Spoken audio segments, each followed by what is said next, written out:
اشترك في القناة ليصل لكم كل جديد.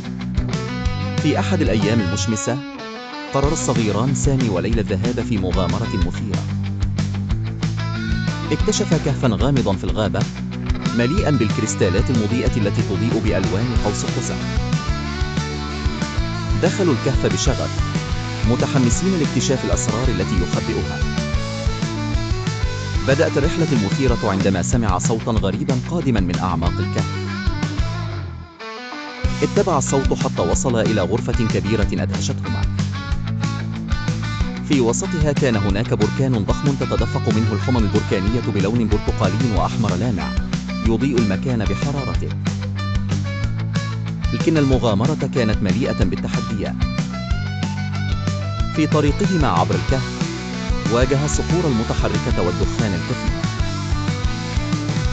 كانت هذه التحديات تتطلب الشجاعة والتعاون.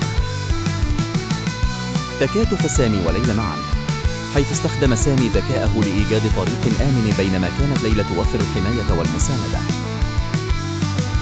بينما كانا يمران عبر الحمم الساخنة كانت الكريستالات تساعدهما في تجنب الخطر بإضاءة المسار. وفي لحظة تعلما كلمات عن تكوين البراكين وأن القوة تأتي من خلال العمل الجماعي والشجاعة. عندما وصل إلى نهاية الرحلة رأي النور في نهاية الكهف وفهموا أن ما يجعل المغامرة مذهلة هو أن يظلوا متماسكين ويمدوا بعضهم بالشجاعة.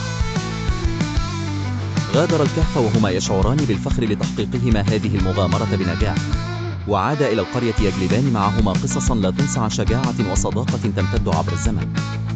لا تنسوا الاشتراك في القناة ليصل لكم كل جديد.